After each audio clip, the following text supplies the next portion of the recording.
कैसे भाग भाग कर काम कर रहा है रिंटू। हाँ तो क्यों नहीं करूँगा। आखिर उसकी बहन सोना की सगाई जो है, दूसरे शहर से आए रिश्तेदार आपस में बतिया रहे थे और घर का वाले काम निपटाने में व्यस्त थे। लेकिन कोई बड़ा बार बार भाई बहन है कहकर जताए जा रहा था। तो रिंटू और सोनालिका बुआ ममेरे भाई बहन, किंतु क्या कारण था कि रिश्तेदार उनके रिश्ते को यूं रेखांकित कर रहे थे। पता नहीं मामी जी को क्या हो गया है, अंधी हो गई है बेटे के मोह में। और क्या बुआ जी भी नहीं देख पा रही हैं कि सोना क्या गुल खिलाती फिर रही है। बड़ी भाभी सुबह नाश्ता बनाते समय रसोई में बुदबुदा रही थी। रसोई में काम के साथ चुगलियों का छौंक काम की सारी थकान मिटा देती थी। साथ में सब्जी काटती छोटी मामी भी बोली, हाँ कल रात मैंने देखा मैंने कैसे एक ही रजाई में रिंटू और सोना सबके सामने। कोई उन्हें टोकता क्यों नहीं। अरे मम्मी, जब उन दोनों को कोई आपत्ति नहीं है, उनकी माताओं को कुछ दिखता नहीं है, कौन अपना सिर ओखली में देकर मूसली में कुटवाएगा। बड़ी भाभी की बात में दम था। रिश्तेदार पीठ पीछे बातें करते नहीं थकते, परंतु सामने बोलकर बिल्ली के गले में घंटी कौन बांधे। जो हो रहा है होने दो, मजा लो, बातें बनाओ और तमाशा देखो। जब से सोनालिका किशोरावस्था की पगडंडी पर उतरी, तभी से उसके ममेरे भाई, उससे 12 वर्ष बड़े रिंटू ने उसका हाथ थाम लिया। हर पारिवारिक समारोह में उसे अपने साथ लिए फिरता, अपनी गर्लफ्रेंड्स की रोचक कहानियां सुनाकर उसे गुदगुदाता। सोनालिका भी रिंटू भैया के आते ही और किसी और को नहीं देखती थी। उसे तो बस रिंटू भैया की रसीली बातें भाती। बातें करते हुए रिंटू कभी सोनालिका का हाथ पकड़ते रहता, कभी कमर में बाह डाल देता, तो कभी उसकी नम्र बाहें सहलाता। देखते ही देखते 1-2 साल में रिंटू और सोनालिका एक दूसरे से बहुत हिल मिल गए। सोनालिका उसे अलग अलग लड़कियों के नाम से छेड़ती तो रिंटू उसके पीछे भागता, और इसी पकड़म पकड़ाई में रिंटू उसके बदन के भिन्न हिस्सों को अपनी बाहों में भींच लेता। कच्ची उम्र का तकाजा कहें या भावनाओं का ज्वार, रिंटू की उपस्थिति सोनालिका के कपोल लाल कर देती। उसके नयन कभी शरारत में डूबे रिंटू के साथ अटखेलियां करते, तो कभी मारे हया के जमीन में गड़ जाते। हर समारोह में रिंटू उसे लेकर ही रजाई में घुस जाता। ऊपर से तो कुछ ज्यादा दिखाई नहीं देता, किंतु सभी अनुभव करते कि रिंटू और सोनालिका के हाथ आपस में उलझे रहते। रजाई के नीचे कुछ शारीरिक छेड़खानी भी चलती रहती। उस रात रिंटू अपनी नवीनतम गर्लफ्रेंड का किस्सा सुना रहा था और सोनालिका पूरे चाव से सुन रही थी। रिंटू भैया, आपने उसका हाथ पकड़ा तो उसने मना नहीं किया। अरे सिर्फ हाथ नहीं पकड़ा, और भी कुछ किया। रिंटू ने कुछ इस तरह आंख मटकाई कि उसका किस्सा सुनने हेतु सोनालिका उसके और करीब सरक आई। मैंने उसका चेहरा अपने हाथों में यूं ले लिया, और कहते हुए रिंटू ने सोनालिका का मुख अपने हाथों में लिया और फिर डेमो सा देते हुए अपनी जुबान से झट उसके होंठ चूम लिए। अकस्मात हुई इस घटना से सोनालिका अचंभित तो हुई, किंतु उसके अंदर की षोडशी ने नेत्र मूंद कर उस क्षण का आनंद कुछ इस तरह लिया कि रिंटू की हिम्मत चौगुनी हो गई। उसने उसी पल एक चुंबन अंकित कर दिया सोनालिका के अधरों पर।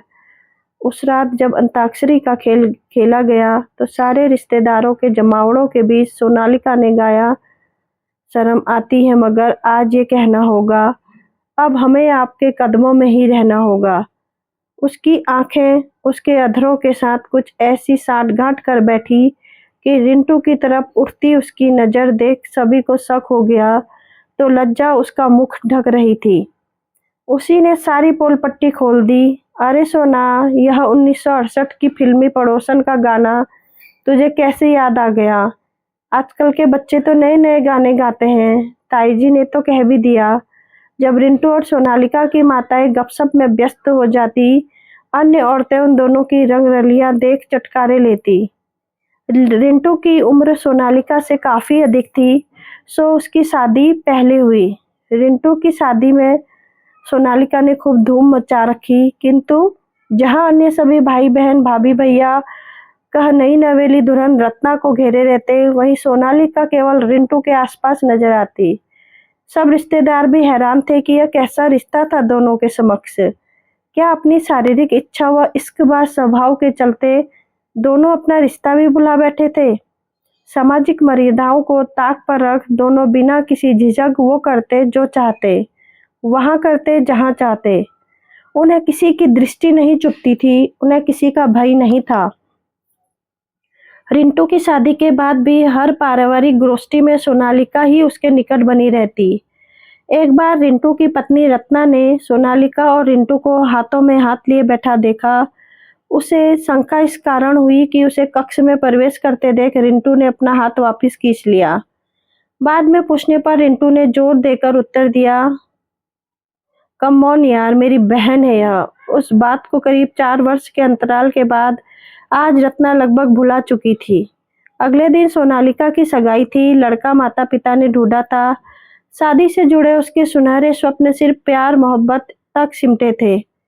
इसका अधिकतम श्रेय रिंटू को जाता था। सालों से सोनालिका को एक प्रेमोवेश पूर्ण छवि देखा। प्रेमालाप के किस्से सुनाकर उसने सोना के मानस पटल पर बेहद रूमानी कल्पनाओं के जो चित्र उकेरे थे, उनके परे देखना उसके लिए काफी कठिन था।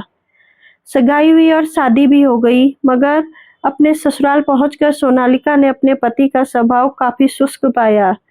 ऐसा नहीं कि उसने अपने पति के साथ समायोजन की चेष्टा नहीं की।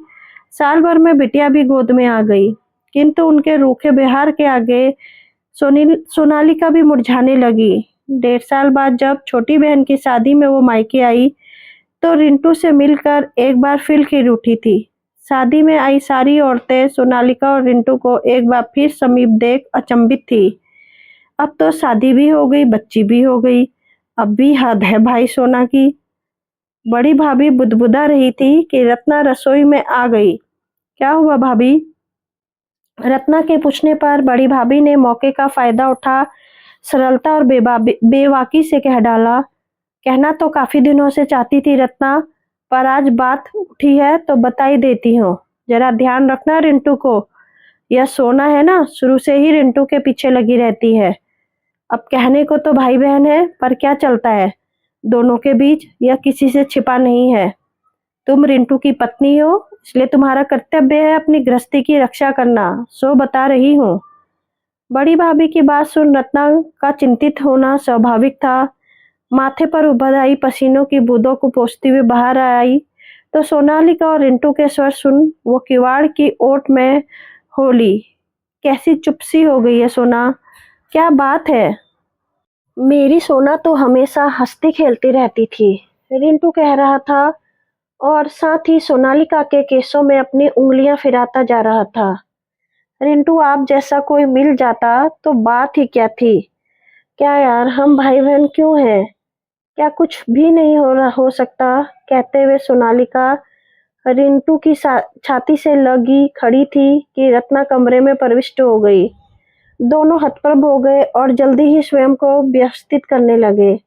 भाभी आओ ना, मैं रिंटू भैया से कह रही थी कि इतना सुहावना मौसम हो रहा है और ये है कि कमरे में घुसे हुए हैं, चलो ना छत पर चलकर कुछ अच्छी सेल्फी लेते हैं। कहते हुए सोनालिका रिंटू का हाथ पकड़ खींचने लगी।